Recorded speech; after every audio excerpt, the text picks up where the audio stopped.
Identify किया है। बताइए शिल्पा जी।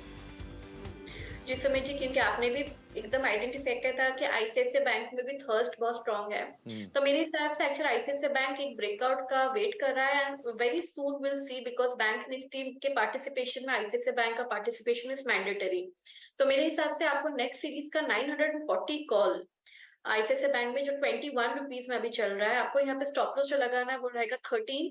आपके टारगेट्स रहेंगे 33 एंड 40 तक के। ओके, तो पहली चीज तो ये ध्यान रखिए कि नेक्स्ट सीरीज का है 940 की अगली सीरीज की कॉल के अंदर आप पोजीशन ले सकते हैं। दिसंबर सीरीज की 21 रुपए के जोन्स में भी ये कामकाज कर रही है। यहां पर आपका स्टॉप लॉस रहेगा 13 रुपया और यहां पर आपके टारगेट्स रहेंगे 33 और फिर वो अचीव होने की सूरत में 40, ये दूसरा टारगेट रहेगा। क्योंकि ये बात बिल्कुल सही है कि अगर बैंक निफ्टी तेजी में आता है तो हैवी वेट्स को पार्टिसिपेट करना पड़ेगा, जिसमें SBI, ICICI, HDFC bank, axis bank जैसे नाम शामिल हैं। और आईसीआईसीआई बैंक प्रोमिनेंटली, क्योंकि अभी वो कुछ तेजी ऑलरेडी दिखा रहा है, तो आप उस लिहाज से ध्यान रखेंगे। 21-22 के जोन में ये ट्रेड कर रही है और आप इसमें 33 से 40 के टारगेट्स के लिए इस पोजीशन को देख सकते हैं। इसके अलावा कुछ और स्टॉक्स जहां पर आज अच्छा लॉन्ग बिल्डअप बनता हुआ दिखाई पड़ रहा है, उसमें एक नाम है बीएचईएल का। करीब करीब 1/4% के आसपास की बढ़त देखने को मिल रही है। 8% का ओवर एडिशन है। बीएचईएल डे हाई पे कामकाज कर रहा है। शिल्पा जी, इसमें बैन में है शायद, ये इसका मुझे आइडिया नहीं, लेकिन ये लोअर लेवल से एक अच्छा पुल बैक दिखा चुका है और डे हाई के आसपास ट्रेड कर रहा है। क्या करना चाहिए बीएचईएल में?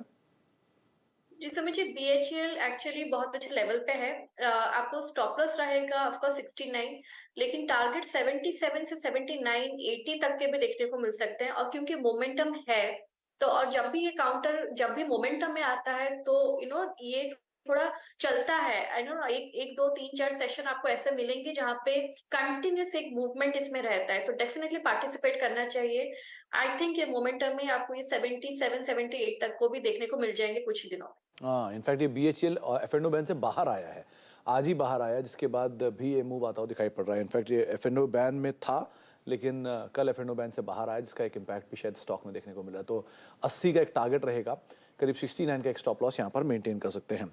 एक और नाम है उसमें एस्कॉर्ट्स। वैसे तो एफ&ओ बैन में कल ही आया है, लेकिन जिस तरह का मूव इसमें कल देखने को मिला, आज प्रॉफिट टेकिंग है और वो प्रॉफिट टेकिंग फर्स्ट हाफ में बहुत इंटेंस थी, 4% के आसपास की।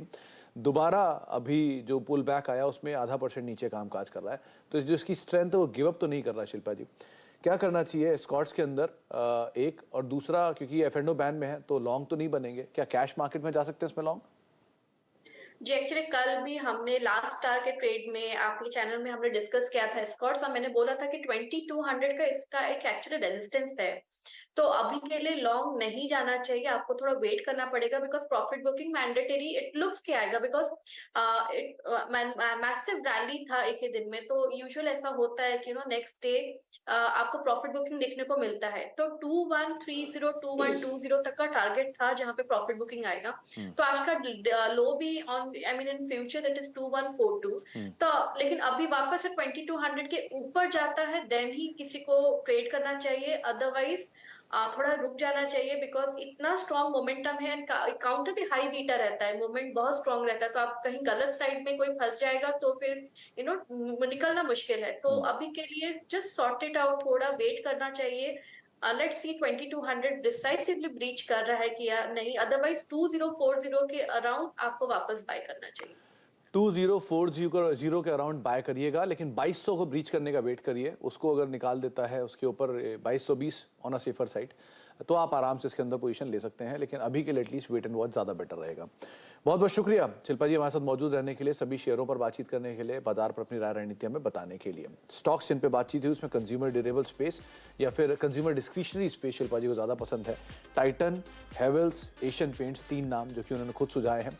और बैंकिंग ऑप्शन के जरिए आप प्ले कर सकते हैं। इसमें इंडसइंड बैंक और आईसीआईसीआई बैंक, ये 2 ऐसे बैंक्स हैं जिनको आप ऑप्शन के जरिए प्ले कर सकते हैं। सस्ते ऑप्शन में आईसीआईसीआई बैंक को उन्होंने चुना है, लेकिन नेक्स्ट मंथ की कॉल में आप पोजीशन ले सकते हैं।